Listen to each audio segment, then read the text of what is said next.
Hey, welcome to the Micheaux Mission. 2 men, 1 podcast. Every black film ever made. My name is Len, a.k.a. The Bat Tribble. And as always, I'm joined by my partner. Hey, this is Vincent Williams. Tonight, ladies and gentlemen, we are taking a trip to 1986 for Vincent's selection on the Micheaux Mission as we see Billy Crystal and the late Gregory Hines starring in the action comedy Running Scared from 1986. That is the movie we will be reviewing tonight here on the Micheaux Mission, streaming live and correctly, hopefully this time around, from Yunk Junk, Philadelphia's premier video podcast palace here in Manayunk, to all points north, south, east, and west. That includes Facebook, Twitter, and to YouTube, where all of our friends and missionaries are out there sitting in the chat. Hello, missionaries. Good evening, one and all. All right. We had some sound difficulties the first time around, but we're back. We're doing it right. And I think we are sounding good because everybody is saying good evening, Len and Vincent. Good evening. Which means that they are hearing us all right. The right way. Excellent. And thank you all for your patience and for sticking with us. Yes. How are you doing, Vincent? I'm fine. I'm chilling. Oh, that's good. Chilling. It's funny for us. We're both sitting here in hoodies because just last week I know we were in t-shirts. It's and you know, I was really just sort of responding to the nicety of how are you doing, but the actual answer is my throat's a little scratchy. Oh, really? Yeah. Because just the weather's right, exactly. Up and down. I don't know about where you are, ladies and gentlemen, but it was in the 70s. Yeah. I lie to you not, last week. Right. And it is now a 40. Yeah, it was cold today. It was actually very cold and today. windy. Yeah, and windy. So but hey, nevertheless, hey. We are here. All right. We are here. So we're starting a little late. Late. Thank you for all of you who stuck with us through our technical difficulties. Gonna play a little catch up. We're going to play some catch up. What's going on? We're going to, because of that, we're just going to jump right into the show, which means that we are going to be getting to emails, or as we like to call them, missives from the missionaries. So what else is going on, Lynn? We have emails, Vincent. Ooh, missives from the missionaries. Ooh. Ooh. Ooh, missives from the missionaries.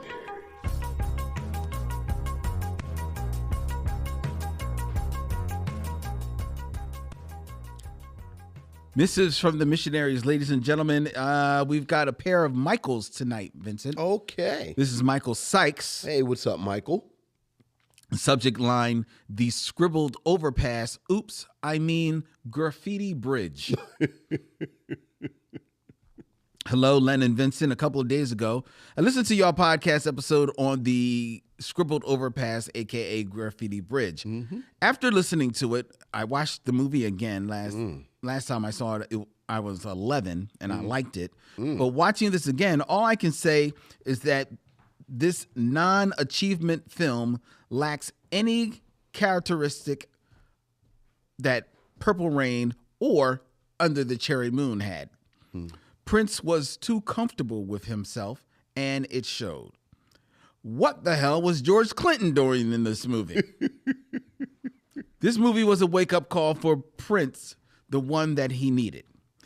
If you dig deeper into the artists whom Prince signed on his Paisley Park record label, none of them, except for Sheila E., had hits.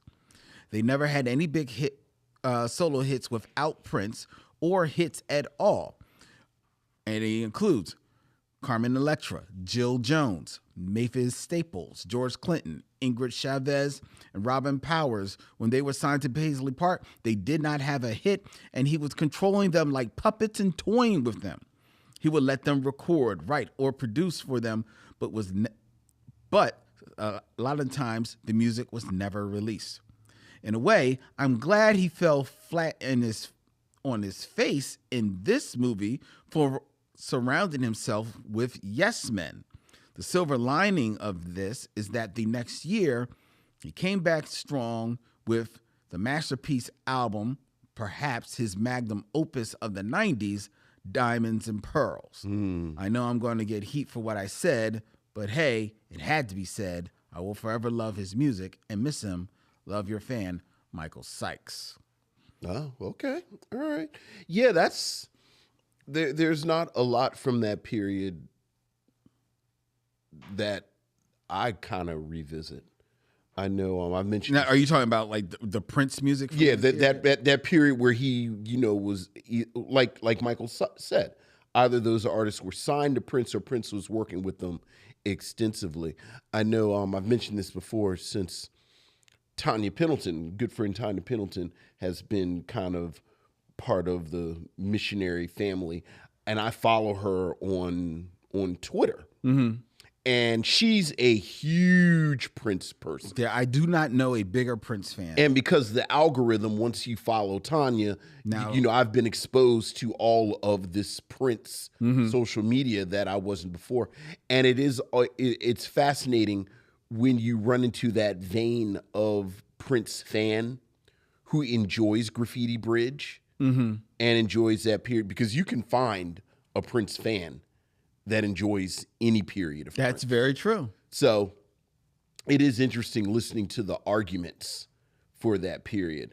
I know. I'm curious what the argument would be that's pro that period. It's of its time. Look, I'm not even going to pretend that I can even paraphrase the argument, but there are arguments for it. Of course. I will say, I feel like this is that moment, depending on how far the year range you use, where he has that Shaka Kan album. I think might be about right. Like, I think that's Coming to My House is the name of that album. And every 6-7 years I re-listen to that album and I go, oh, that's not bad. And then I just sort of, you're just listening to stuff all the time. But besides that album, I know he did a couple of songs on, like, I think Tevin Campbell's second album. Yes. Either the second or third album. Right. He did a couple of songs. And they're not bad. No, it is the second. You're right. Although there is, I do remember there was one song that it's real sexy. But it's like Tevin Campbell's sexy. So it's weird. It's weird. Yeah. It's like 14-year-old Tevin Campbell, and he talking real sexy. Yeah. About like honey and oils or something. It's like, like you really. All right. Yeah, don't really compute. Yeah. But besides the Shaka Khan album and Tevin Campbell talking real sexy, I don't really remember much from that period. Shaka Khan, it's funny you bring up Shaka Khan, because that is an artist who I think is like the artist. Everyone got mad love and respect for Shaka Khan. You can't help because she can blow. Oh, yeah. If you've ever seen her in concert, she does a great show. I've only seen her once, but I remember it being very memorable. But she is someone who does not have a large body of work that you can go to and say, oh my God, I love all this Shaka Khan. I mean, unless you include Rufus. Well, okay, yes, so you include Rufus, but even still, like, there's not like even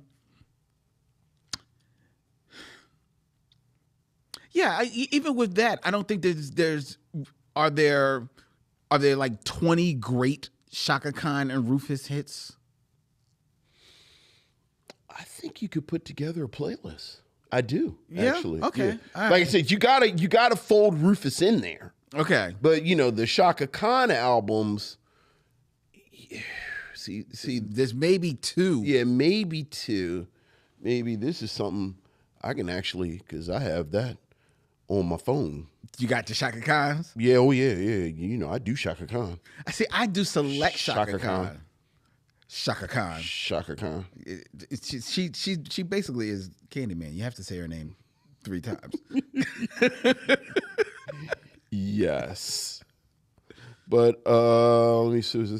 Like, I think Shaka, her first album is a great album. Okay, yeah. For now, is that the one with the cartoon face? No, the cartoon face is I Feel For You. See, I'm ambivalent about I Feel For You. So like Shaka is 78. That has I'm Every Woman, Mm-hmm. Love Is Falling on Me, Mm-hmm. which is the remake of the Rotary Connection song. Roll Me Through the Rush, Life Is a Dance. We Got to Love. Like that's Yeah, but are all those like big hits though? I mean, how do we I mean, define there's big there's hits? okay, but there are nice Shaka Khan songs. Naughty has Clouds and Move Me No Mountain and Papillion. Okay, see, you need to go to Rufus to like pull like an iconic Shaka Khan playlist. You're already jumping into Rufus, and you're only on the second album. Right, third album. Your third album has, because the thing about Shaka Khan, a lot of her stuff was remixed, and then they were club hits. Like Life Is a Dance is the remix album that comes out in '89, which quite honestly was my real introduction to Shaka Khan. Okay. Like the remixes, and then I went back to the original ones. But right, I Feel For You is '84, and that's got I Feel For You and Through the Fire. Like those, but right. But now we're moving to the '80s. Mm-hmm. We're arguably getting a little slick, overproduced. Some might say cheesy, but It's not the Shaka that you really want. right. But like I ride for Shaka, You could ride for Shaka, but and I ride for. What's your favorite Shaka Khan song? Probably Clouds. Okay. Different shapes and sizes. Yes. Yeah. But to your point, I agree with you. Like I feel like Shaka Khan is a little kind of inside baseball-y. And then I do kind of wonder, and then we don't really have. You know who Shaka Khan is? Who? Shaka Khan is maybe our generation's Lettucey. Yeah, that kind of matches what I was about to say. And I said, let me just pull back because we just don't have time to go down this rabbit hole. But you know what happens? I feel like to a certain extent, Shaka Khan got caught out like Phyllis Hyman and so many of these black women singers in the early to mid 80s. Whitney Houston. Hurricane Whitney Houston. Yeah. Hurricane Whitney Houston. Hurricane Whitney Houston, which was quickly followed by Tornado Toni Braxton. Well, even that, like or Mariah Carey. Or Mariah Carey. Well, I just think there was that moment because even they were kind of in the wake of Whitney Houston, like kind of slick. Yeah, but they found a lane. They found a way to like Mariah Carey found a lane. She was basically, the way she was marketed, she was a leaner, meaner, whiter Whitney Houston. But Toni Braxton found her lane. Yeah, but it's like that kind of sophisticated, grown up. And then on the other end you had Mary J. Blige. Who kind of was younger, hipper. And you had Janet. And then Janet, right. So yeah, that's interesting. Once you take Rufus out of the equation, how much you really Shaka are you feeling? All right. But thank you, Michael. Oh, hey, Michael, that's a letter that has to come when we start on time. Right. Because we'll sit here and talk about this for an hour. We got one more email. This is from Michael Lockett. This brings up the Rotary Connection. You know you're in danger. Like, oh, shit, he about to start talking about Charles Stepney. Go ahead. From Michael Lockett. Hey, Michael. Micheaux, the subject line is the Micheaux Criterion Collection. Okay. Len and Vince. I rest my case as it has been proven beyond a shadow of a doubt that top five, we all know what top five he's talking about, was the best top five ever. I love listening to everyone who chimed in, and of course, the defense by Len of such music industry changers as Jagged Edge and Casey and JoJo. This week in my Micheaux Chime Travels, I listened to Sister Act 1 and 2. Okay. I've seen these two flicks so much that it was nice to hear your takes as well as those of your guest. I agree that Lily Tomlin or another actor of that time could have stepped in and the films would not have changed much. They are just fun movies that really allowed a multifaceted talent like Whoopi or Lily to shine. I also listened to and rewatched Sounder. This is just a beautiful Oscar-worthy film. The look, the feel, the acting, everything worked. I know you two have bantied about a few films for a Micheaux Criterion Collection, and I don't remember if this one was in there. I think it should be. It is an incomparable black film. All the best, Michael Lockett. We have talked about a Criterion Collection before.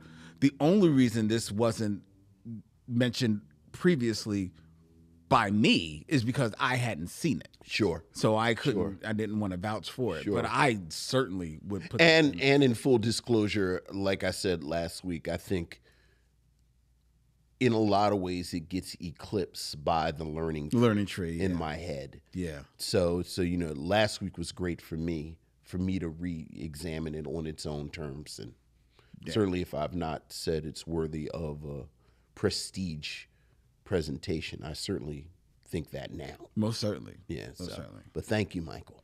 Thank you, Michael. And thank you for all of your thoughts, especially about Sister Act 1 and 2. That was a good movie. Both were fun movies. All right. And we have one more email. Okay. And this, I have to read it. Okay. Is a missive from the missionary, one Maurice Popular. Hey, what's up, Mo? Hey, Len and Vince.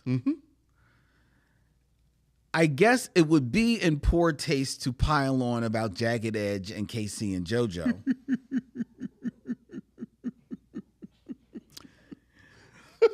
So instead, a black movie question. Thank you. Thank you, Maurice.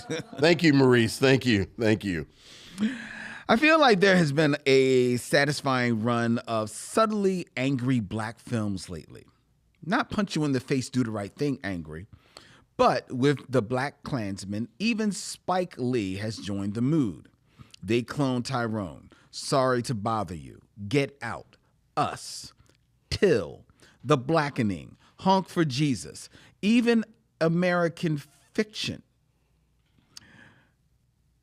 They have this vein of quiet, subtle fury that was never in the 80s Eddie Murphy movies, not in the Wayans brothers films, definitely not in Tyler Perry films. I guess I call it anger because filmmakers are showing something that feels black and defiant. It's not stuff you see in films by white folks. Thoughts? Is this almost a genre? Maurice Popular, a.k.a. Ashy Feet. Yeah, I don't know. I don't think it's anger. But that it's a lot of frustration though. Frustration. It is some pent up frustration being dealt with, being dispelled. You know what I think? As I'm thinking this in real time, because I'm thinking about moments in history where you get this kind of anger / frustration in black art. And I'm thinking about like after World War II, after the quote unquote civil rights movement, like I'm thinking about the 70s.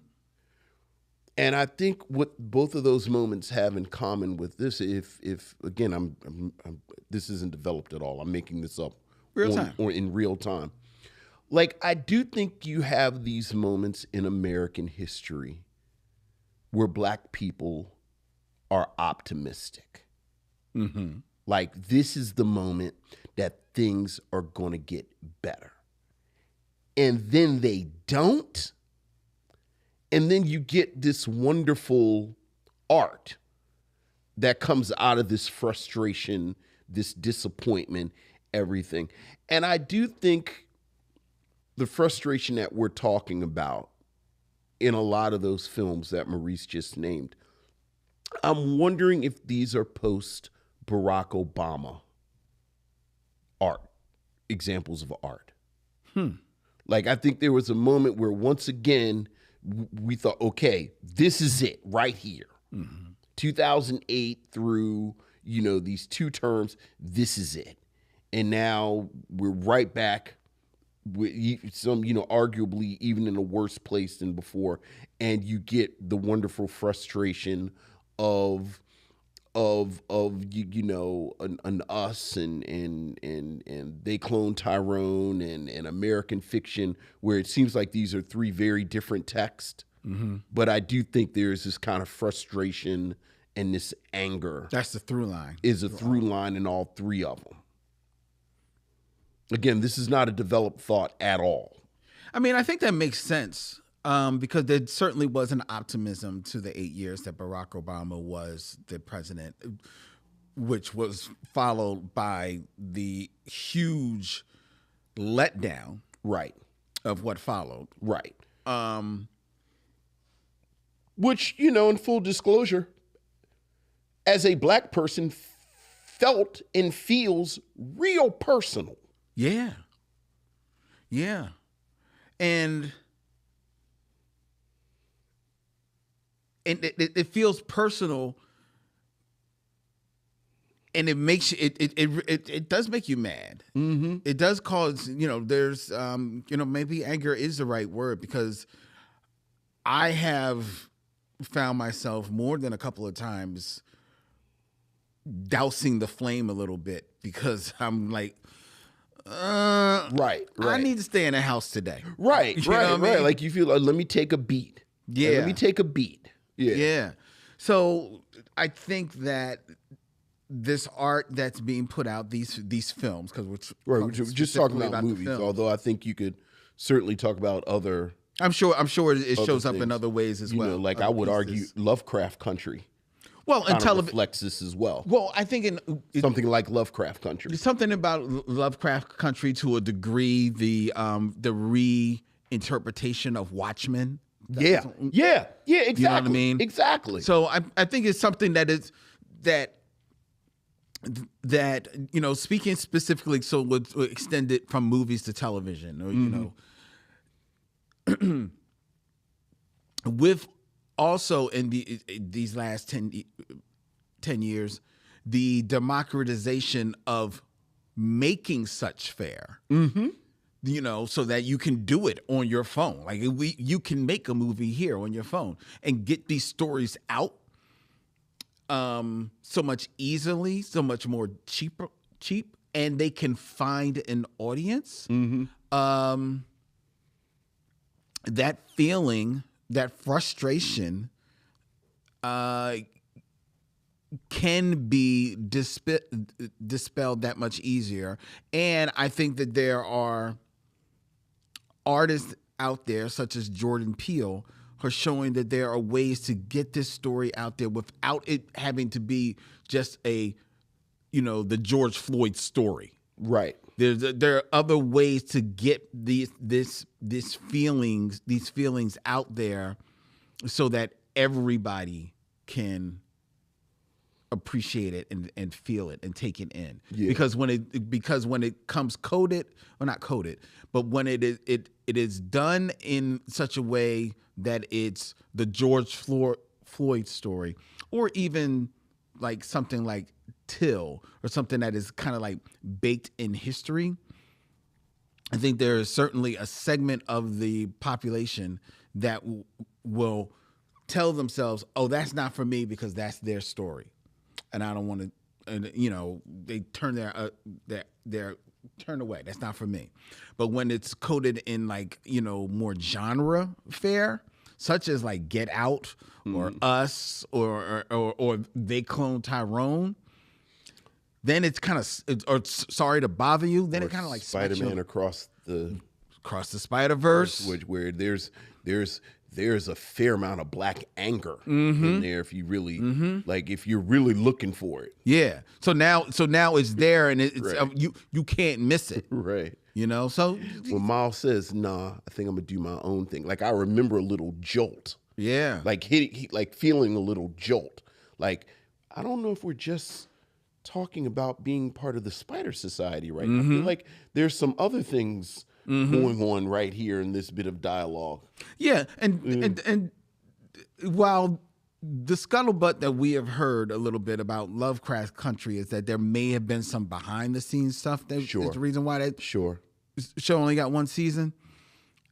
I'm pretty sure that there were some, people in the C-suites of HBO that were pretty happy. I was about to say, they weren't sad to see it go. They were sad to see that draw go, man.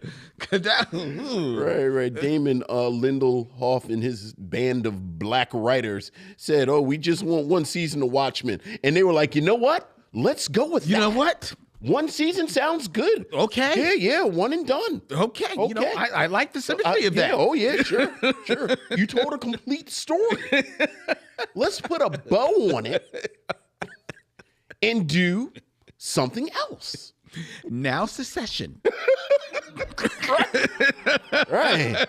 Say, ooh. But thank you, Michael. Once again. That was Maurice. Oh, thank you, Maurice. Once again, very thought-provoking.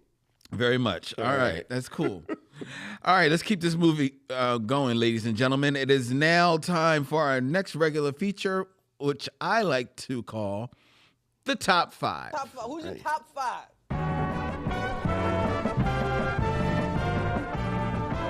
My top 5 is...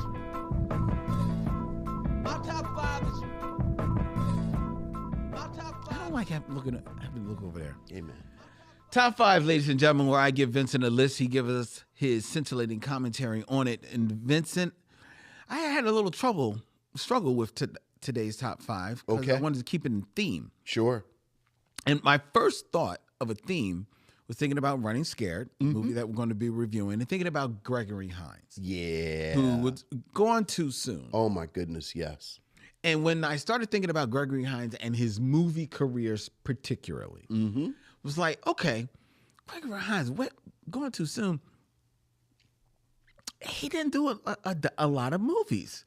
I'm thinking in my head, he did maybe 5, 6, 7 movies. It's like this, Tap. He was in Ragtime. What's the one with Mikhail Baryshnikov? White Nights.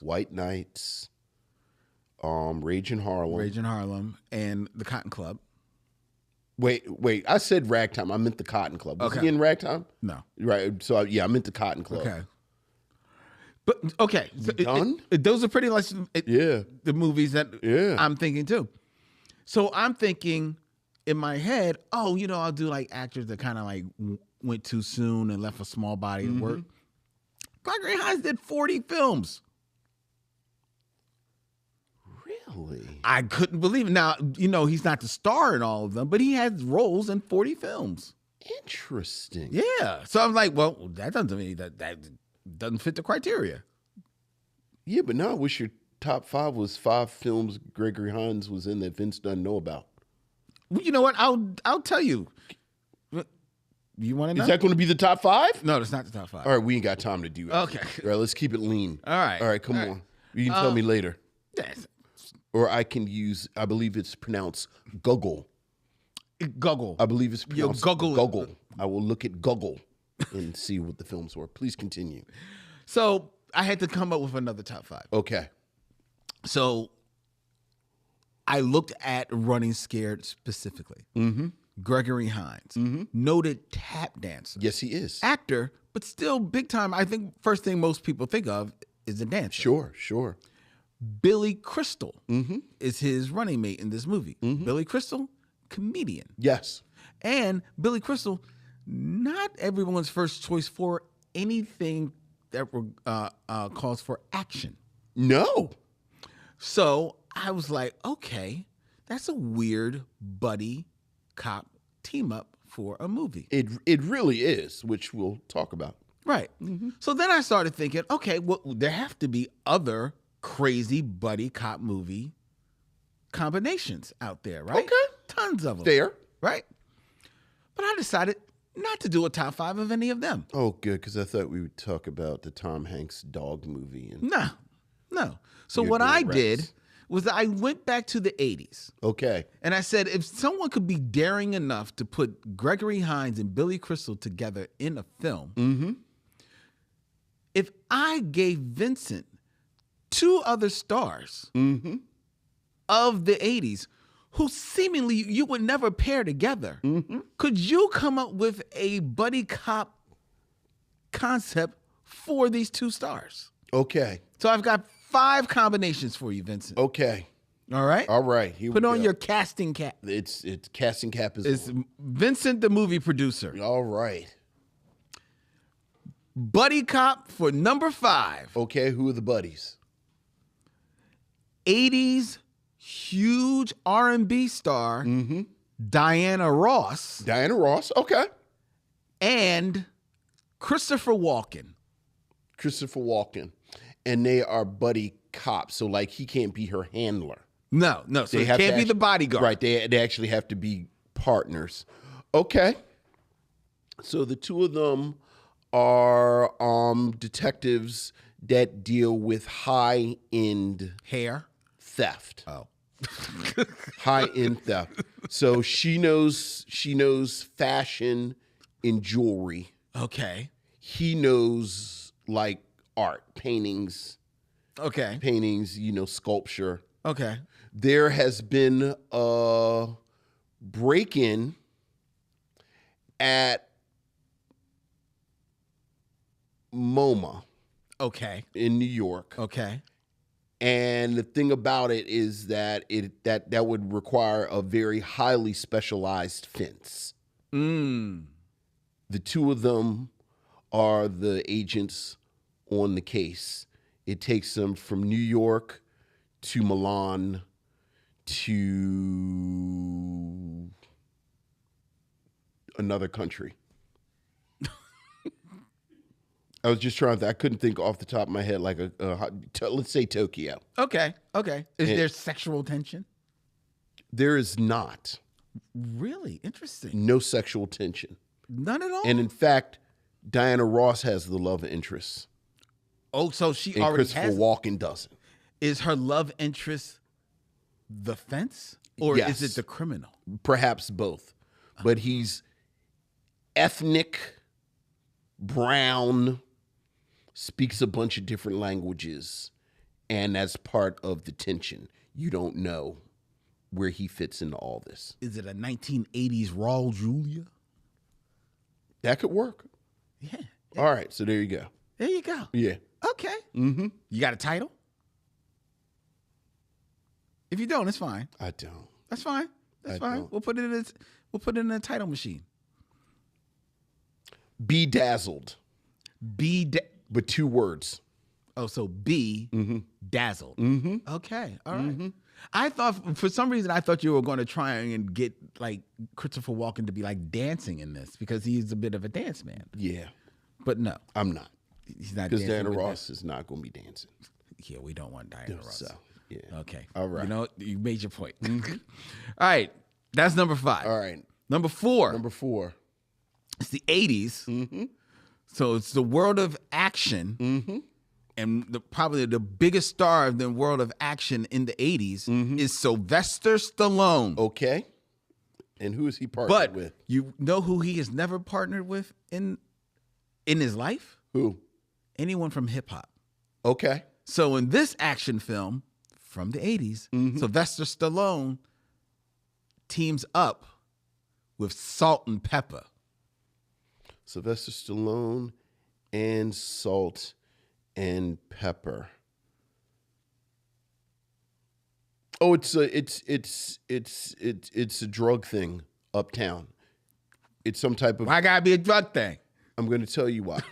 Because Sylvester Stallone is an old school narcotics detective, but we're going to lean on him being Italian. He came up through the 70s working organized crime and the mafia, but now it's the 80s and things have shifted. And he can't really operate in Brooklyn and Harlem. Right. So they have these new detectives, These right? new jack cops. These new jack cops right out of the academy who have connections, and both of them deal with sort of being quote unquote traitors to their tribe, which is what Sylvester Stallone has dealt with his whole career as an Italian-American detective working the mafia. And now the two of them are dealing with that as well. Oh, I love it, Vincent. There you go. Look, that is on point. There you go. That is on point. Mm-hmm. Yo. All right. Oh man, I would be down for that. Mm-hmm. I would be down for that. Now you can't tell me there's no sexual tension between Sylvester Stallone and Pepper. There's sexual tension between Sylvester Stallone and Pepper. All right. There's sexual tension between Pepper and everybody. I was about to say, Ooh. push it good. Push it real good. Oh, we're on air. Number three. Number 3. Now, this is in the 80s. 80s. Someone you would never think would do action, but would do comedy. Okay. And it was a growing star in the 80s. Okay. And that from television, one Michael J. Fox. Oh, okay. Yeah. This is going to be easy because I think he can work with everybody. Well, then you tell me, how does Michael J. Fox work with that other 80s superstar of television, Mr. T? Michael J. Fox and Mr. T, they are undercover.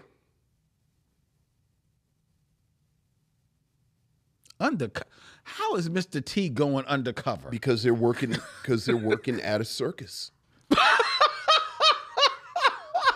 They're doing a circus. The crime people are using the circus to move things from city to city. They go undercover.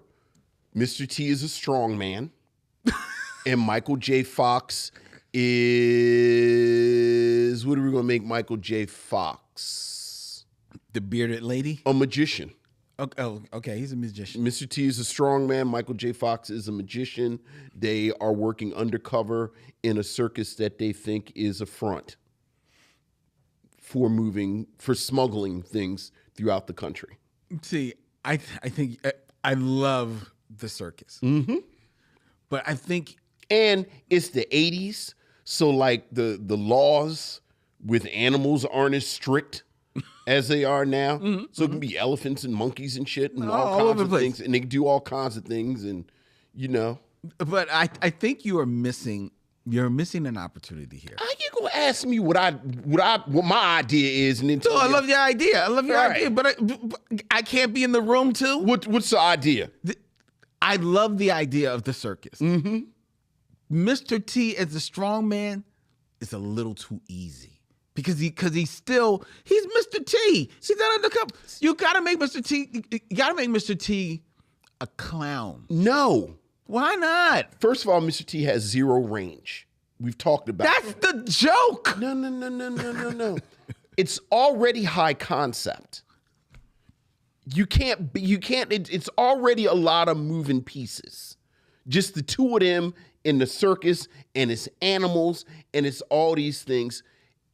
Having Mr. T go against type within this is too much. He's not going against type, but because of his mohawk, right? The other thing is, I'm not selling this as a comedy. Like, it's light, but it's not a comedy. What is this, a tense thriller in a circus with Michael J. Fox and Mr. T? It tonally, I think it's closer to this.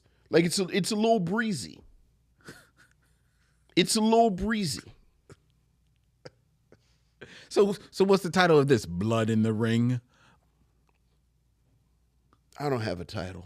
Blood under the circus top. Blood would not be in the title, though.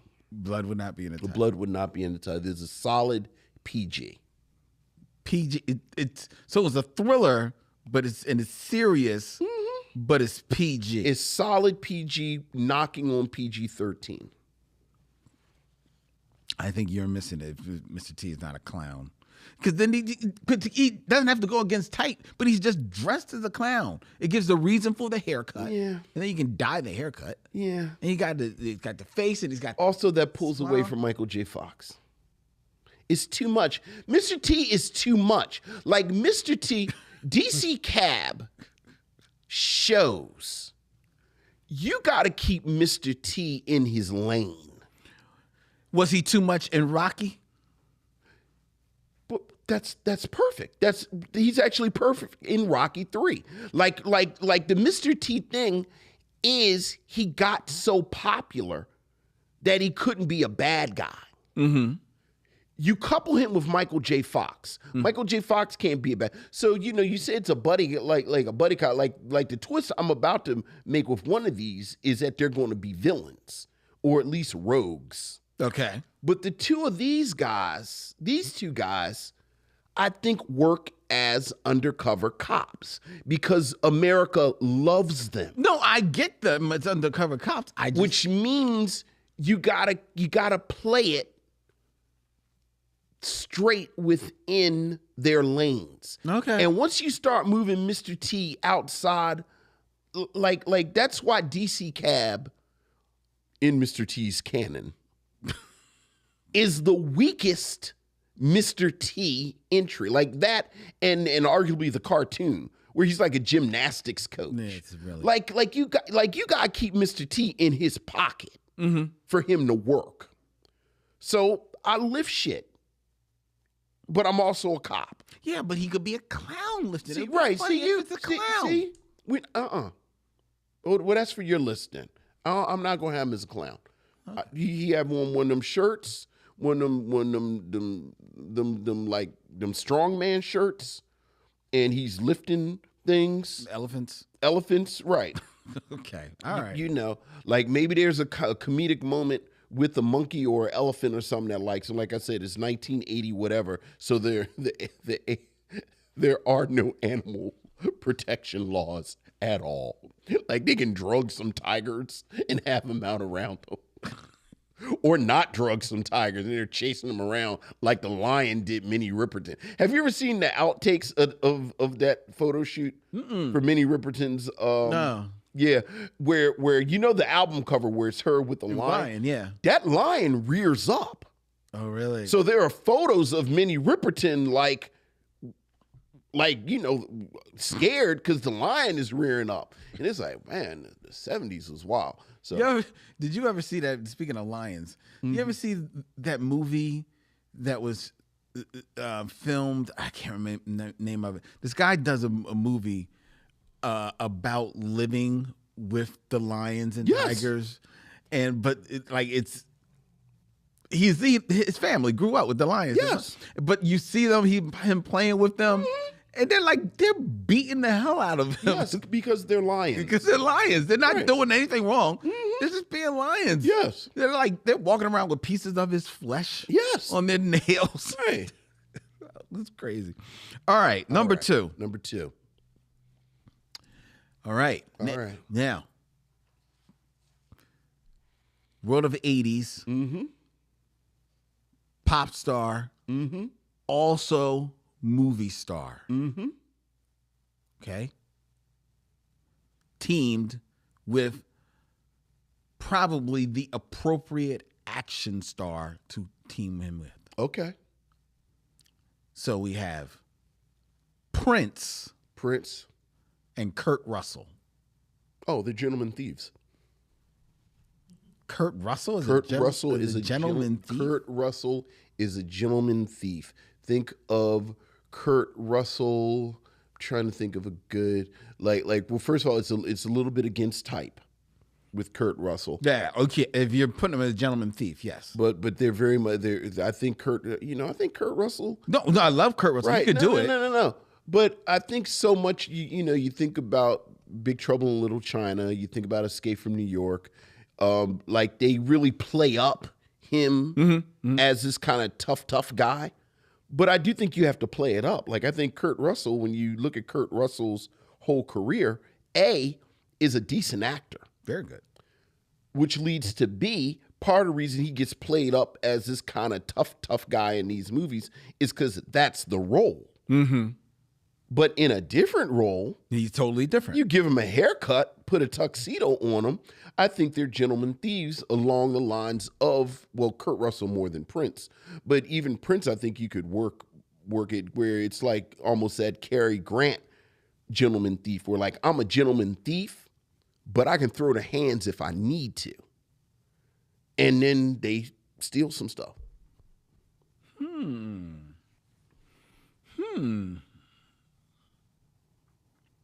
Make it international. Okay. Yeah. Okay. Filmed on location in the south of France. Oh, so you're kind of like almost remaking Under the Cherry Moon. I have to say that's where Prince's look comes from in my mind. That is a good look. Mm-hmm. I mean, I could actually see it in black and white. Both of them, at some point, have one of them black cat suits, and they breaking into things, breaking into safes, and Oh, the people, they'll show up for Prince in a cat suit. right, sliding in between the laser security, and one of them is good at cracking safes. Is Prince going to have his butt cheeks out of his cat suit? He is not. And have his heels? He's got to have his 3-inch heels. He got to have his heels. If you're not going to, if his butt cheeks is covered, he's got to have his heels. He might have heels. Okay. Yeah. Mm-hmm. All right. With some chains. But yeah, Gentlemen Thieves. Gentlemen Thieves. Prince and Kurt Russell. Mm-hmm. Okay. All right. All right. I see Aaron Fry in the chat saying this might be like a Dirty Rotten Scoundrels type of situation. I don't know about Dirty Rotten Scoundrels because that's more con men. Mm-hmm. But I see what he's pulling at there. I'm actually like, think about it. Like, imagine if Hudson Hawk was good. I have never seen all of Hudson Hawk. Well, imagine it if it was good. Wow. Okay. All right. All right. All right. Now my number one. Number one. Combination. Which may also be equally easy for you. Okay. Two actors, well, two stars of the 80s. Mm-hmm. One who I don't believe ever did an action film. Okay. And one who longed to do any type of film. Okay.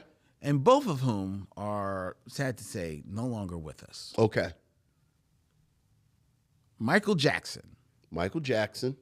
And Robin Williams. Oh yeah, you got to do, you got to do high fantasy. Well, just to make sense of Michael Jackson, right? You got to do high fantasy, and Robin Williams is going to match his energy. See, that's the thing. It's not so much Robin Williams matching Michael's energy. It's will Michael be able to match Robin's energy? Yeah. It's basically Dungeons and Dragons.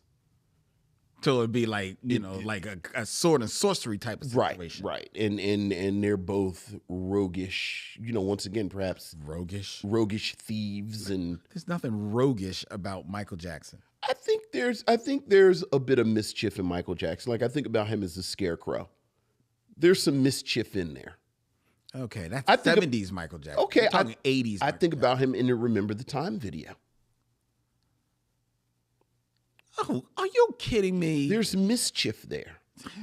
There's mischief. There's humor. There's energy. I see he and Robin Williams running from some guards. I don't see. I try to picture Michael Jackson running. I don't see. He runs in a couple of his videos. I don't know about that one. Yeah. I don't know about that. It's got to be a fantasy thing, though. Like fantasy, I can see. Like, both of them got to have on some tunics. I can see definitely some Dungeons and Dragons tunics type of thing. And some type of pouch. See, I don't think... Like, they go into places and pay for things with coins. I can see that. Right. I can see that. Okay. Right. Okay. Right. All right. That's interesting. Like, I feel like Michael Jackson would really get into, like, sitting at a table eating with, like, a mutton leg in his hand and a big goblet, pretending there's something in there. Like, he's basically playing dress up. Yeah. Yeah. To be really dressed up. Yeah. And then, Hook is not great, but you could tell Robin Williams was having a ball. Hook is not... I like Hook. But it's not great. It's not great, but it's memorable. Yeah, it actually kind of makes me sad now that I don't have a sword and sorcery light fantasy film with Robin Williams and Michael Jackson. I think that could be fun. I don't, but okay. Yeah, I think that could be fun. Okay. I think it actually would be more fun if it was Robin Williams and Prince. I think Prince would get into it more. And I think Prince has shown that he can get a line over.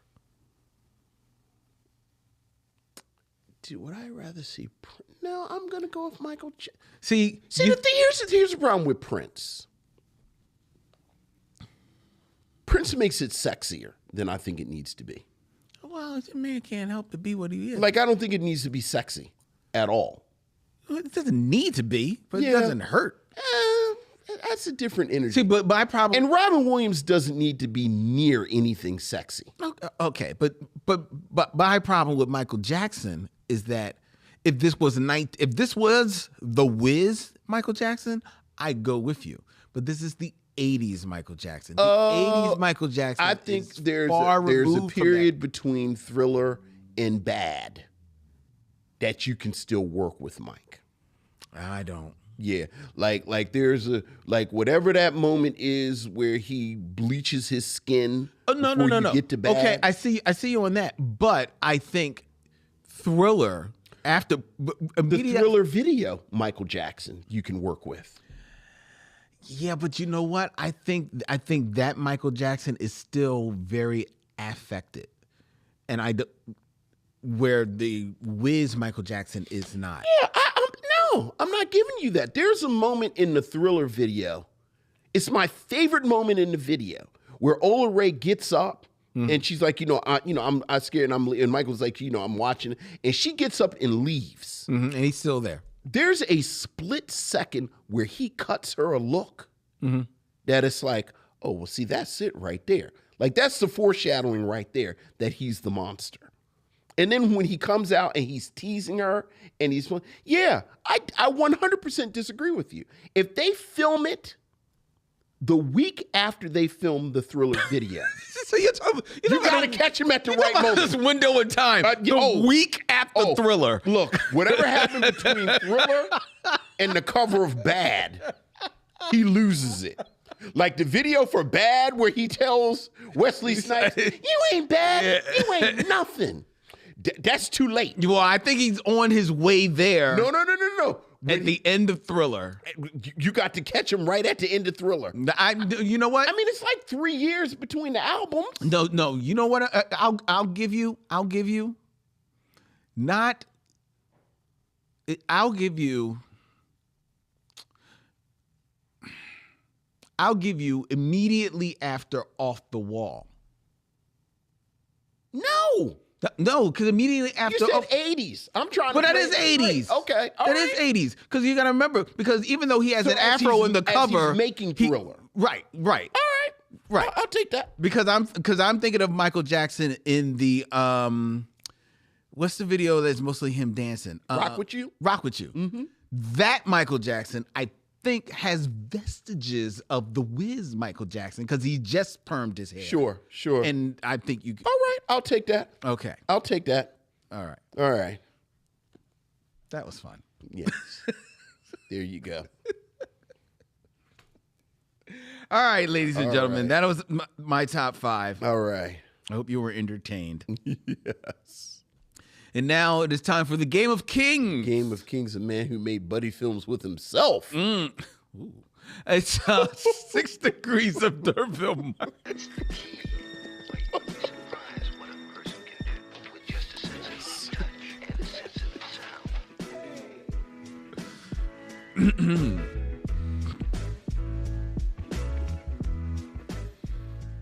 All right, 6 Degrees of D'Urville Martin, ladies and gentlemen, where I give Vincent 2 actors and he has 6 films or less to connect them with D'Urville Martin.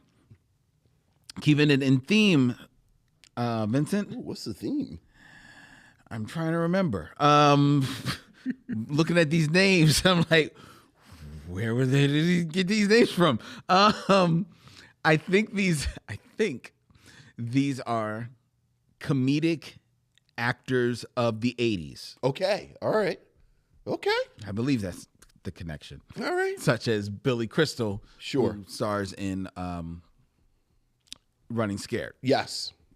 So in 6 films or less, connect D'Urville Martin to Rodney Dangerfield. Rodney Dangerfield. Mm-hmm.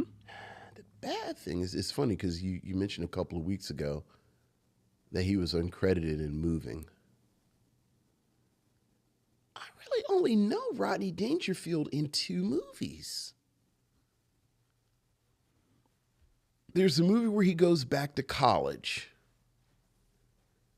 which is like called Back to School, or No, exactly. it's called Back to School, but I have no idea who was in that. But the film that I really know him from, D'Urville Martin is in Dolomite with Rudy Ray Moore. Rudy Ray Moore is, of course, in Penitentiary 2 with Ernie Hudson, who was in Ghostbusters with Bill Murray, who is in Caddyshack, of course, with Rodney Dangerfield. Very good. Yeah. Very good. Yeah, how many movies did he make in the 80s? In the 80s alone, he made 3 movies, not counting Moving, where he's uncredited. Yeah. He did Caddyshack and Back to School, as you mentioned, but in the middle, in 83, he did Easy Money. I remember Easy Money. Wasn't bad. Yeah, it was One of those. So what else did he? What else would he have been? Well, in he that did. I would remember. He did the animated film in 1991 that was kind of named after him, Rover Dangerfield, I remember that. which was good. Yeah. And then I believe he is a soccer coach. Right, and like Ladybug. Is it Ladybugs? Exactly. When you said it, I remembered Ladybugs. And then I think his last. I wouldn't have. I don't know how to connect to any of these. Then he is in Meet Wally Sparks in 1997. Yeah. And then he shows up in a few Adam Sandler films because Does he? he's in Little Nicky. I never saw Little Nicky. And this is not an Adam Sandler film. This is a Rodney Dangerfield. My Five Wives. I've never even heard of that. Neither have I. Who else is in Back to School? Anybody in Back to School that I would know? The name you probably know that I know right off the hand is Sam Kinison. But the other names in there are Sally Kellerman, Burt Young, Ned Beatty. Ned Beatty is in that. I forgot about Ned Beatty in that. Okay. A young Robert Downey Jr., and one of your favorite girls from the 70s, Adrienne Barbeau. Adrienne Barbeau used to walk past bras. I don't need those. Adrienne Barbeau. Here's your blouse, Miss Barbeau. Do you have this in a size smaller?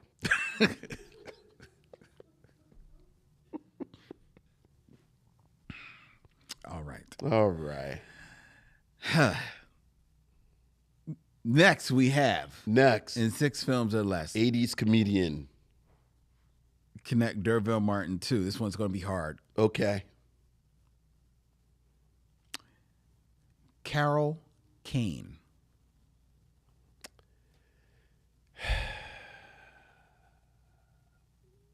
It's actually not going to be as hard as you think. Because I know what movie you're going to go to. Right. Well, and we're talking about Billy Crystal tonight, but she's also in Jumpin' Jack Flash, I think. Mm-hmm. Yeah, but we'll stay with Billy Crystal. Oh, damn. Carl Hughes is not in Grease 2. Who? Carl Hughes. I don't believe so. I'll double check. Nah, he's not, because that's the other dude. Yeah, I think that's Maxwell something. Yeah. But we're not talking about. We're talking about Carol King. Carol Kane. And so the way to get to Carol King is so D'Urville Martin is in. Well, I always like to use this one. There's always a nice one. So Derville Martin is in the final come down with Billy D. Williams. Billy D. Williams is in The Empire Strikes Back with Carrie Fisher. Mm-hmm. Carrie Fisher is in When Harry Met Sally with Billy Crystal. Who is in The Princess Bride with Carole King. Very good, Vincent. Yeah. Very good. Yeah. It's just that easy, ladies and gentlemen. Yeah. Like I said, I only think about her in Jumpin' Jack Flash and The Princess Bride, where she plays Billy Crystal's character's wife. Mm-hmm. What else is she in? I know she's in a billion things, but I always just think about her in television on Taxi. On Taxi, right? Yeah. So just looking at movies that I think you would know. Mm-hmm. She was in Jumpin' Jack Flash, as you mentioned, Princess Bride, Scrooged. She sure wasn't Scrooged. She's the ghost of Christmas Present. She sure wasn't Scrooged. She's in Joe versus the Volcano. I've never seen Joe versus the Volcano. My Blue Heaven, which is the Steve Martin movie. Oh, right, because that's the funny version of Goodfellas. Mm-hmm. Or the funny sequel to Goodfellas. Mm-hmm. Yeah. She is, of course, Grandmama in Addams Family Values. Oh, I forgot about that. Okay. And she is in, I think I'm looking at more recent movies. She's done a lot of voice work. Mm-hmm. Actually, more recently, a lot of his voice work or movies that I don't think you would know. Sure. But when she's in a movie, you know her. Oh yeah. I am a big Carole King fan. Yeah. Okay. Very good, Vincent. Oh yeah. Well done. It's kind of a sweet spot though. Like I know my '80s comedians in these movies. Well, you've done very well. Yeah. All right, ladies and gentlemen. All right. It's now time for us to get into. See, y'all can't be putting. They're just people be putting in the movies in the chat. So now you can't look at the chat. I can't see that. They put whatever they want in the chat. But you don't wear glasses. I don't. But it's a glare. Oh. And it is far enough away. Like if I put it this way, it's not if I saw it, I couldn't be cool about it. Okay. Like I'd have to do this. Got you. Princess Bride, Scrooge, best part of Cannonball Run. I don't even know what that means, the best part of Cannonball Run. Probably that's talking about Adrienne Barbeau. Well, in that case, who is that, George Carmona? I believe George Carmona is incorrect because was that Cannonball Run 2? She's in 2. Yeah, that's Adrienne Barbeau and what's her name? Was it one of the angels that plays her partner? Yes. Yeah. Yes.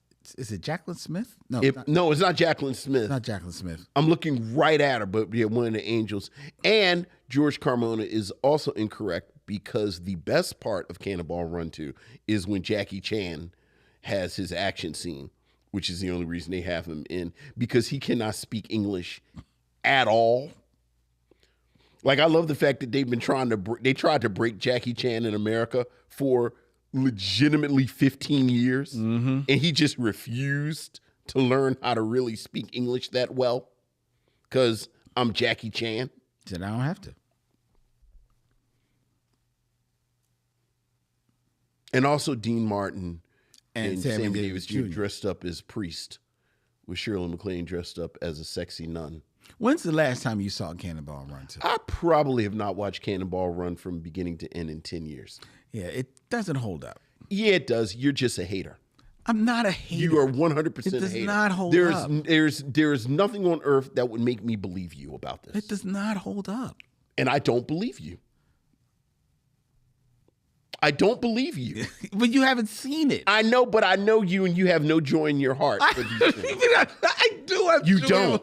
I do. You don't. I love the greatest of all of these crazy chase movies. You about to say a mad It's a mad world. The old-timey version of this. That is the most on-brand thing of you ever. I don't like this one. I like the old-timey version of it. First of all, it's not old-timey. What year is a mad world from? 1950 what? It's not 1950 something. It's like 1960. 1960. One? Two or three. Right, like Martin Luther King saw it in the theater. And he said he liked it. Right. Any movie that like Malcolm X could have saw in the theater is early 60s. Okay.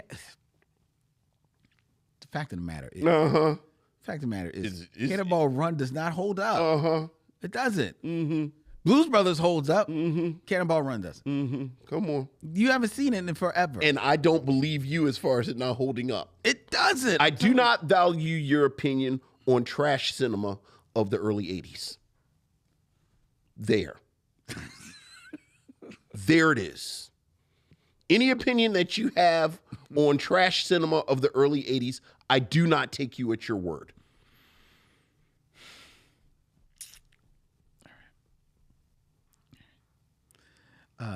George Cremona says it can't be 2 because he walked out of 2 and it's Farrah Fawcett and she's riding with Burt Reynolds in the ambulance.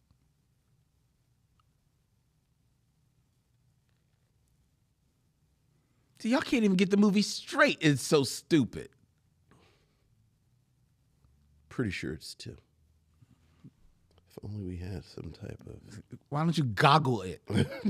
I believe it's pronounced goggle.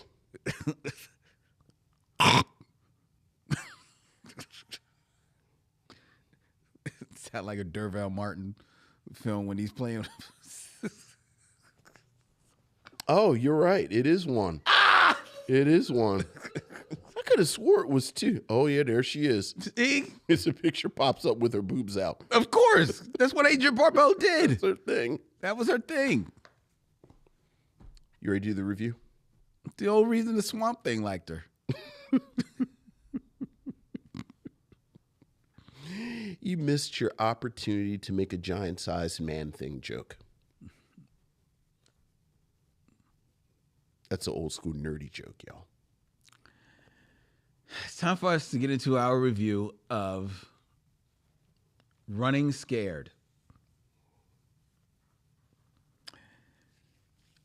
2 streetwise Chicago cops have to shake off some rust after returning from a Key West vacation to pursue a drug dealer who nearly killed them in the past. Running Scared from 1986, starring Gregory Hines, Billy Crystal, and Joe Pantaleona, Dan Hedaya, and one Jimmy Smits. Directed by Peter Hames, is Vincent's selection for this stop on the Micheaux mission. Vincent, what say you of Running Scared? How do I want to start talking about Running Scared? Do you want to cry Sweet Freedom? Cry Sweet Freedom, yes, as a theme song goes. This is a film that I think it's safe to say, without speaking to you formally, you and I both enjoy. Mm-hmm. So what I'm really kind of more interested in is what makes this film work. And certainly a film that we think works that had a bit of a muted reception when it came out. Like I do think this is a film that as the years have gone on, people have begun to appreciate it more. Yeah. So I'm always sort of fascinated, and I think a lot of that is rooted in something in a quick exchange we had at the end of the episode last week, where we were talking about this film in its place in history. And I mistakenly thought that this was a film that came out before 48 Hours. And you corrected me and said, no, it actually came out a few years after 48 Hours. And not only is that true, but as this film comes out in 1986 and Beverly Hills Cop comes out in 1984, this is actually a post Beverly Hills Cop film. And Beverly Hills Cop and you know, to a certain extent, something like Lethal Weapon, which I think is maybe 85, I guess. It's right in that. Right. Like do Lethal Weapon very quickly. Mm-hmm. Is this post Lethal Weapon? Regardless, this is a film that feels out of sync, right, with the type of Lethal Weapon is actually 87. 87. Okay.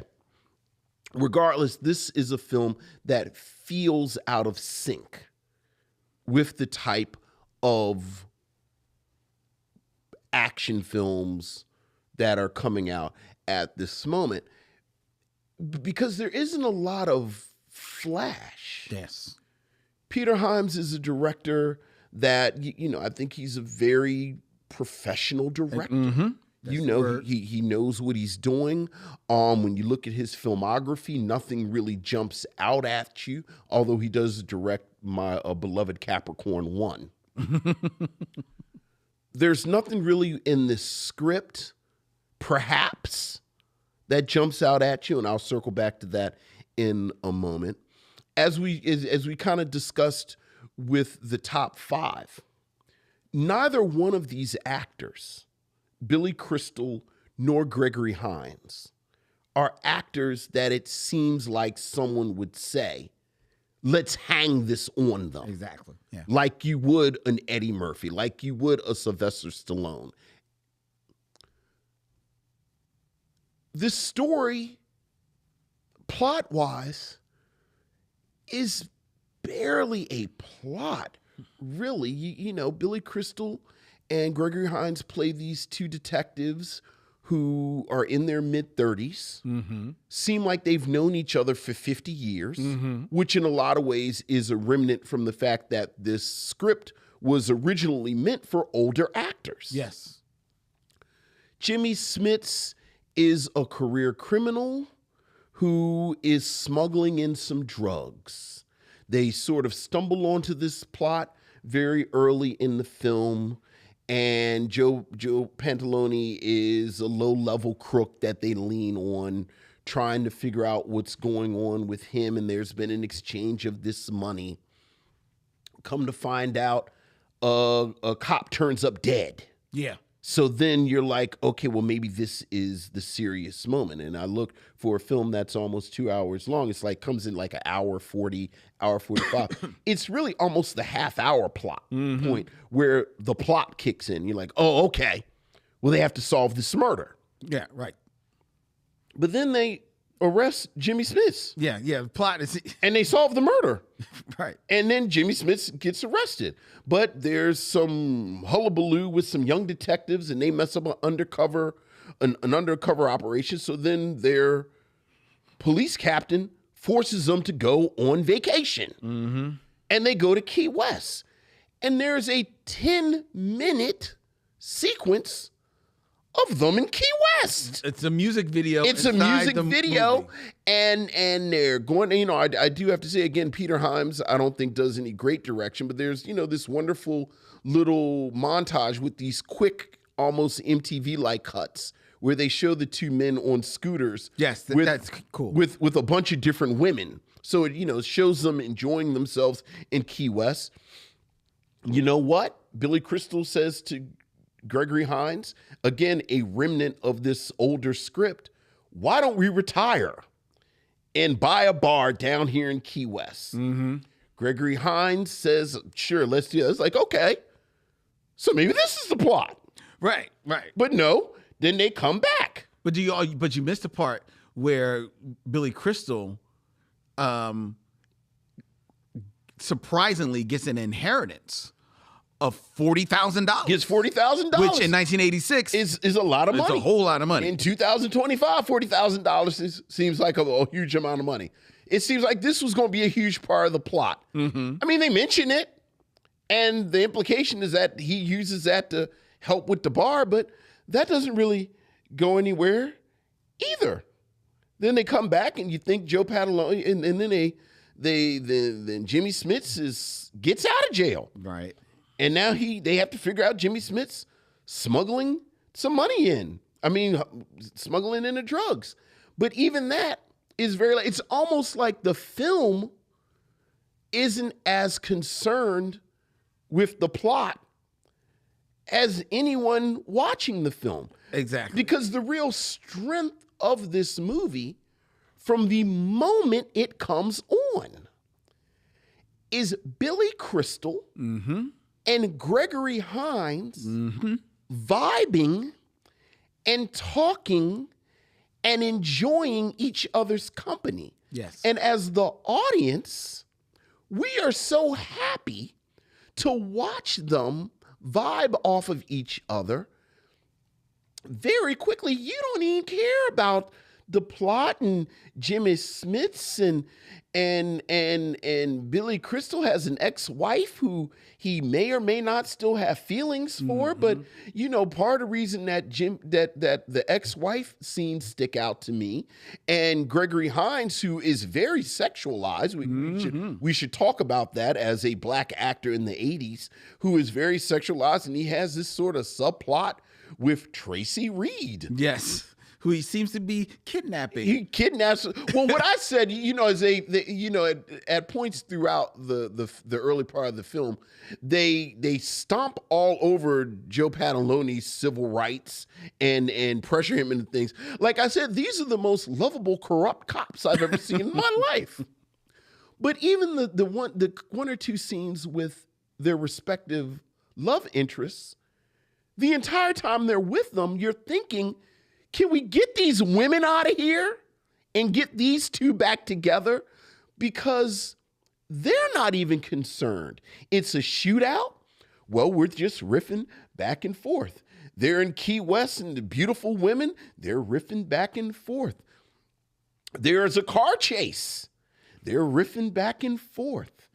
At the end, where it's like, well, I guess we got to wrap the movie up and show that it's serious. So Billy Crystal's ex-wife gets kidnapped. Yeah. So now it's serious. But they're riffing in the middle. It's Uzis and it's the 80s and it's this, that, and other. But these two are enjoying each other's company so much. And they're riffing, and there's this wonderful patter that I was just thinking about. You know, I think, you know, as we've mentioned, of course, Gregory Hines is a dancer at heart. And I think that is really the foundation of what made Gregory Hines such a wonderful performer across the board. Like he takes this immaculate timing that he has. Yes. And he applies it to every aspect of his art. So he has this wonderful comics timing. He has this wonderful physicality to how he relates to Billy Crystal. And for me, the genius of this is that Billy Crystal, yes, is a comedian. But I feel like Billy Crystal pulls from this kind of Jewish Borscht Belt tradition where it's kind of deadpan, it's very conversational, but it has this very understated rhythm. Like you think about, you know, Jerry Seinfeld is probably the most famous of people from this tradition in 2024. But this very kind of conversational, very kind of patter, so that this film has this wonderful rhythm between these two performers that you might disagree with me with this, because I feel like you and I talked about this a few years ago, and you're not necessarily hopefully I'm not putting words in your mouth, and you are a fan of these movies. But it reminded me of the old Bob Hope, Bing Crosby road movies. Okay. Where, you know, they made, I think, 7 of these movies, Road to Morocco, Road to this, and they are barely movies. It really is just Bing Crosby and Bob Hope hanging out, bouncing off of each other.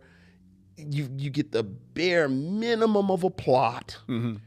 There are a couple of ladies involved at one point, because, you know, you got to have a love interest, but you are there to see the two of them. Yeah. And this is a film that you are here for Gregory Hines and Billy Crystal. And certainly in 1986, when this comes out, I think the sensibilities of the audience, we're looking for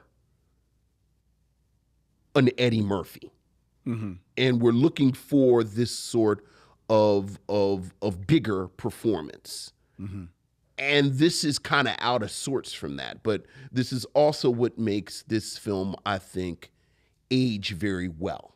Yeah, it definitely does age well because of that more toned down, realistic story or action beats, or lack of a better word, that this movie employs throughout the film. Like you said, the plot. I mean, Jimmy Smits gets arrested like 4 times in the movie. Like it is what it really is 4 episodes of the best TV detective show you've ever seen. Right. And I couldn't help but think that because like movies, when movies come on, we've talked about this sometimes, when they have like their title sequence, you can win Oscar awards for title sequences because movies you employ, they make it is an event. It's a staging of how you do that. Running Scared just says Running Scared. Starring Gregory Hines. I mean, it literally comes on like a TV show. Let's get to it. You know what I mean? I'm like, yo, what is this? Like, I'm like, this is literally a TV show, the movie, right? So, but I'm not going to knock that. That's fine. It is all about Gregory Hines and Billy Crystal, their chemistry with one another. You would not put they would not be anybody's first choices for an action film. Like you said, the script and the producers were originally thinking of older actors, older white actors for this film. That was going to be, I think the script had it set in New York originally. Yeah. But then they were talked into, because Peter Hines, who came on as a producer as well as a director, was like, no, let's put it in Chicago and let's make it younger. And smartly realized that you could have younger, but they could still be just as world weary as you wanted them to be, especially if they're cops. Because they're figuring if you're in your 30s and you can already have been a cop for like 15, 16 years, as they mentioned. Yeah, as they say in here. Yeah. So you've been a cop since your 20s. And if you're a detective living a life like they have, like basically living with the crooks, like basically like plain clothes detectives, you can get tired of that life real quick, especially like Gregory Hines makes the joke when one of you has $40,000 burning a hole in your pocket.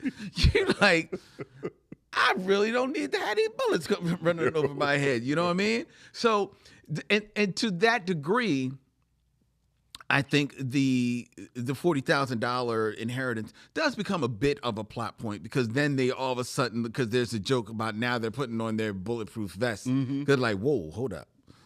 hold up. Like I need to like stay around for a minute. So that becomes like a thing. But it is all about their chemistry.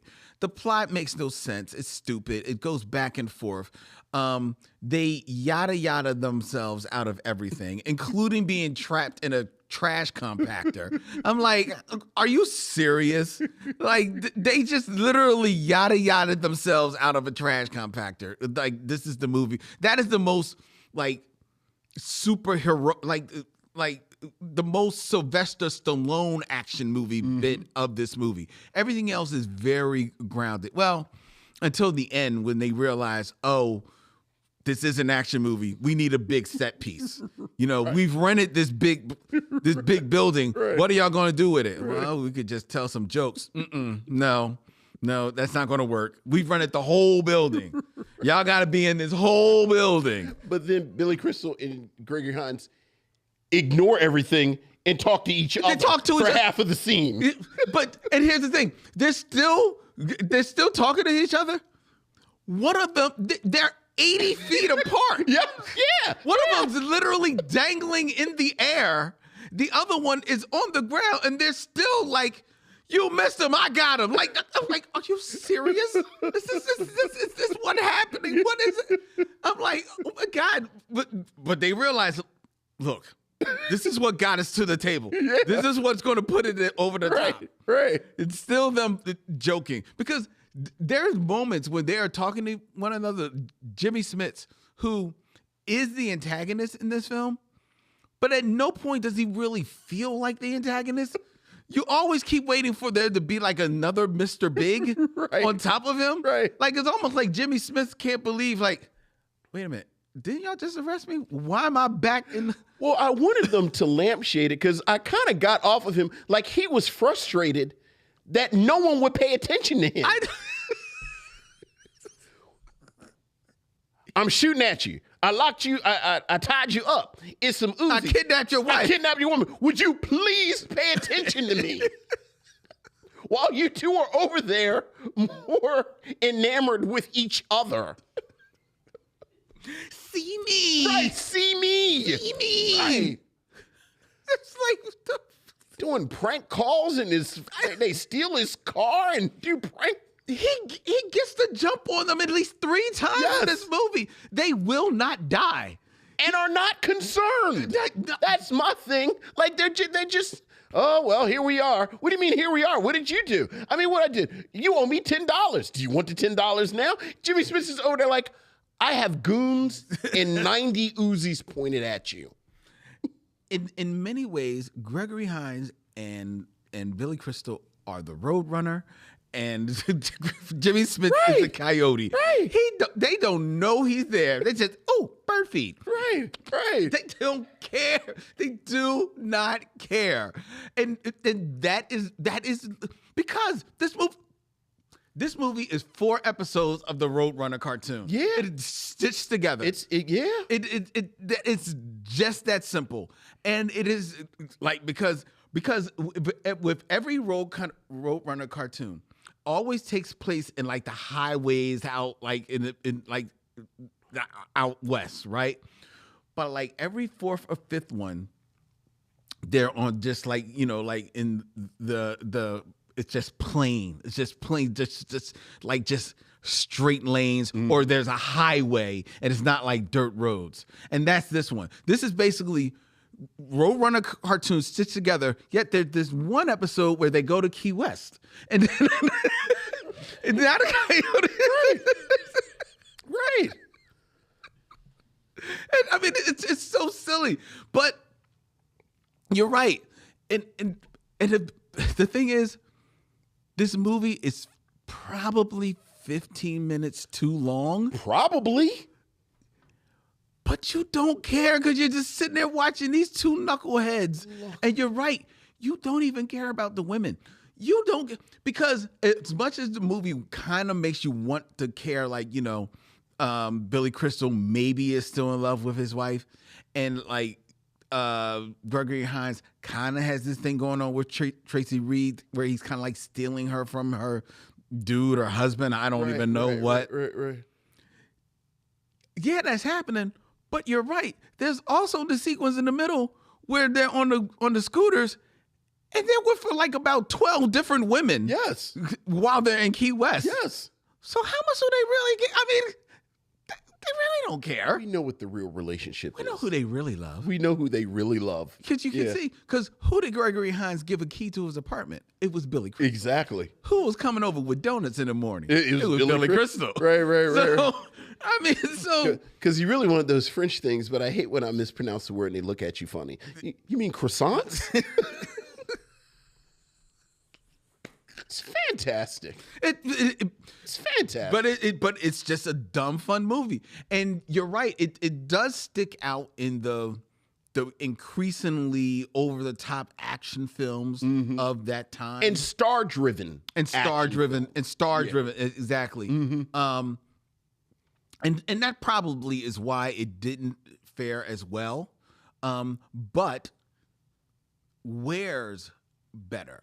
Because I contend that as much as everybody still loves Beverly Hills Cop 1 and 2. I still like 48 Hours more. Yes. And that's because it's a little bit more grounded as a movie.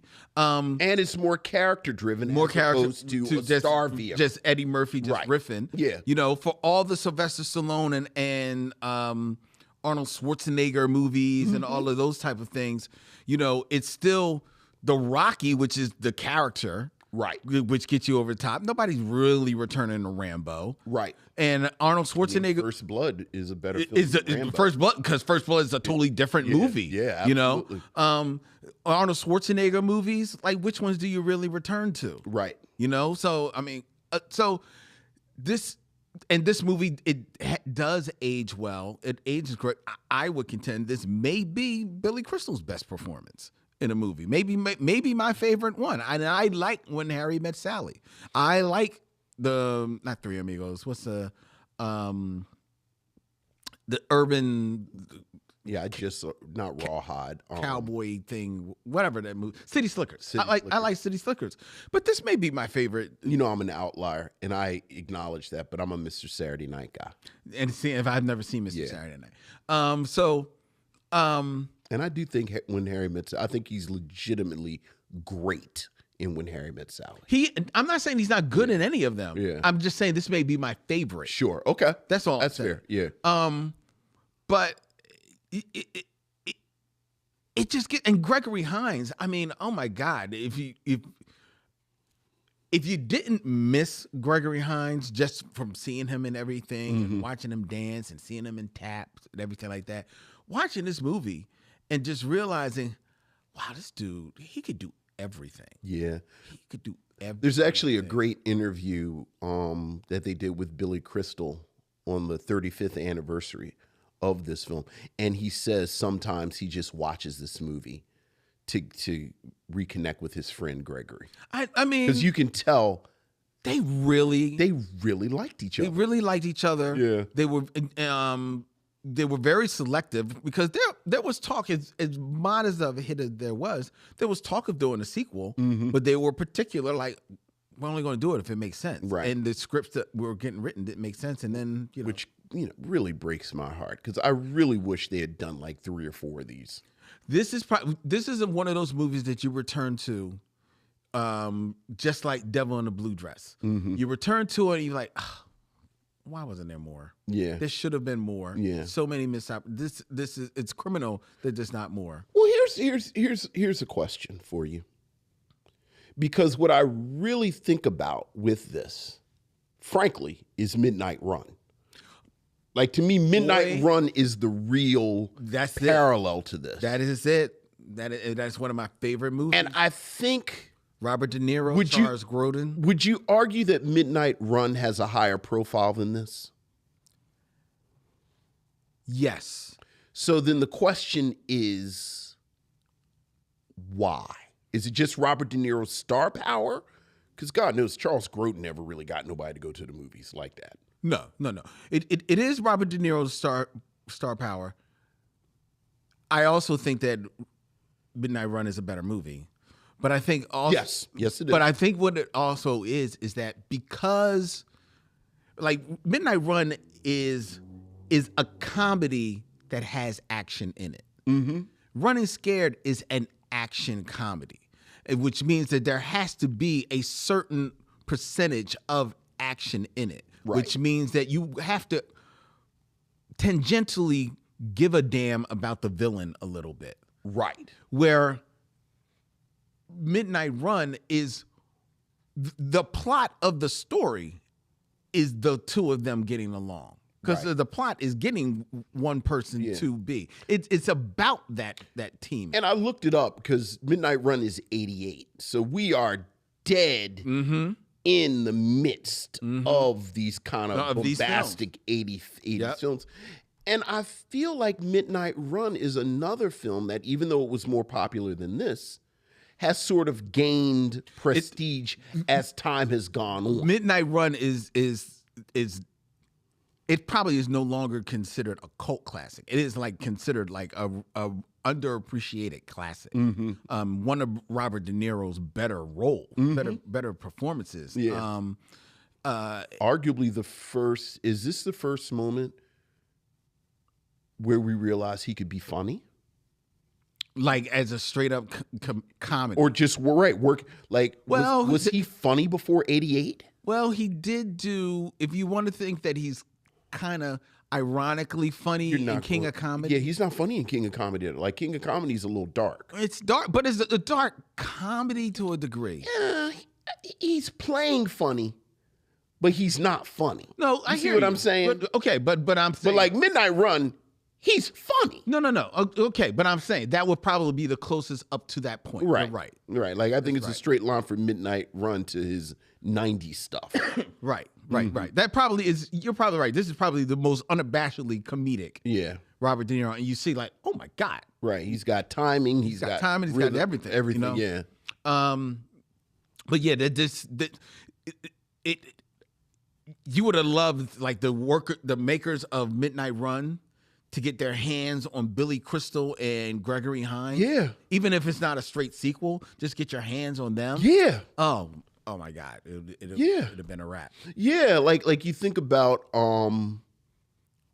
Wesley Snipes and Woody Harrelson in Money Train because they just worked so well together in White Men Can't Jump. Yeah. Which it's you know, I hate to say these types of things, but they just don't make movies like this anymore. They don't, but I don't want to miss your one point because it is a very good point about how sexual Gregory Hines is in this movie. Yes, he is. Because this was definitely important to him. It was one of the reasons why he was seek out roles that maybe were written mostly for white performers because they would be more sexual, and he wanted to present his full self, you know, and not exploitive. Not this isn't like a blaxploitation era sexuality. Exactly. Like he's a grown man. He's a grown man doing grown things. Yeah. And unapologetic about it. Is there another black actor that is sexualized throughout the 80s like this? Because I think Eddie Murphy is surprisingly chaste in those Beverly Hills Cops movies. Oh yeah, big time. Like, does he even have a love interest in any of them? Yeah, in the two that count. Right. You know, they play Danny Glover as old. You know, he's married, but they play him as old. So he's damn near asexual in the Lethal Weapon movies. We've talked about Carl Weathers and Action Jackson and the way they neuter him. I'm actually now trying to think of before Boomerang. Eddie Murphy is sexy in Boomerang. Right. Is he sexy in...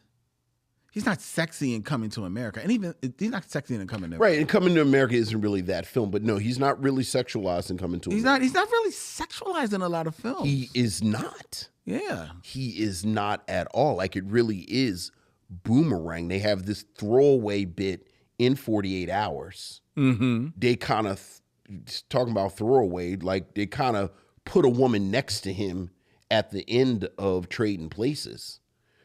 But that's right. But as far as I am an Eddie Murphy character, well, he is kind of, and I have a love interest, it really is Boomerang. Or the Golden Child, wasn't he? Kind of like, he's kind of like sort of, kind of.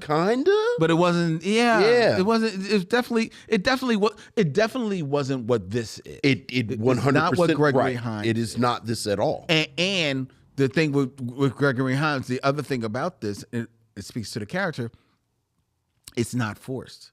And it feels of him. It's not put on at all. Look, you know what I mean?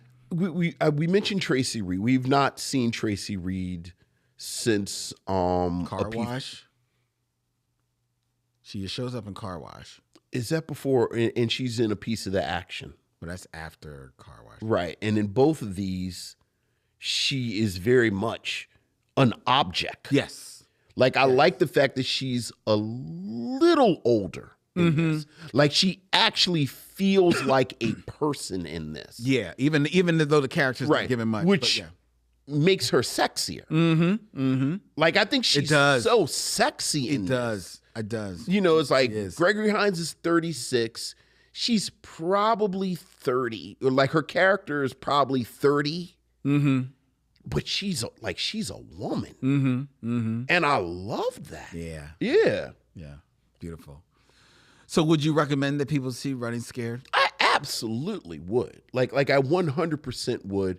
And so much so like I damn near want to recommend it to you to watch again later. Well, because it's so breezy. It moves so much. And as you said, you could argue it was 15 minutes too long. But when you know, it damn near has a freeze frame at the end. I know. With the cigar. I was sad when it went off. I know. You know what? This was one of those movies. I was like, oh. I was watching the credits like, aren't they coming back? Right. Are they gonna come back as so they're not gonna retire? Yeah. But yeah, 100%. This was a real joy. It's funny you saying you were recommended to me to watch again. I actually watched this movie over the pandemic. Because, you know, there's a pandemic. Sure. And, Sure. I was like, I haven't seen this movie in a minute. Let me watch this. So it was almost like when we had to watch it for tonight, I was like, well, I kind of have just seen the movie, but I could watch this again. So I happily sat down and watched it again, man. Like, I don't even think like I even really took notes, man. I was like, I'm eating some wings and watch this movie. Again, not really plot heavy. Well, no. Oh, Jimmy Smith is back again. This time I'm going to get you.